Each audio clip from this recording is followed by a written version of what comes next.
So, in this couple of minutes, like 2 or 3 minutes, we're going to talk about how the cluster works in Azure Databricks. So, there are three cluster modes that are supported in Azure Databricks. The first is standard clusters.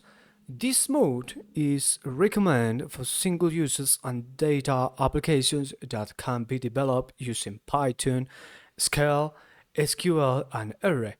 Clusters are set to terminate after 120 minutes of inactivity, and standard clusters is the default cluster mode.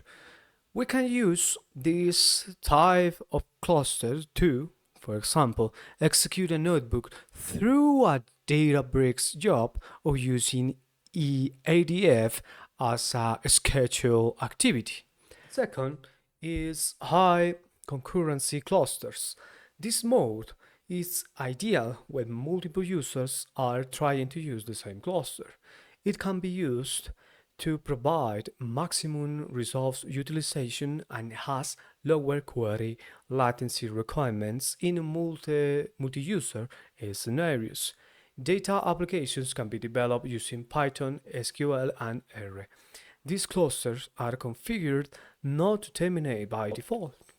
And the last one, the third, is single node clusters. The single node clusters do not have worker nodes, and all these par jobs run on the driver node.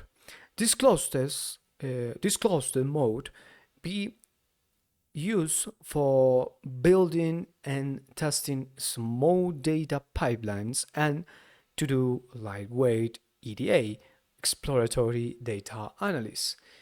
The driver node acts as both a master and a worker. These clusters are configured to terminate after 120 minutes of inactivity by default. So, data applications can be developed using Python, Scala, SQL, and Array. So, that's all.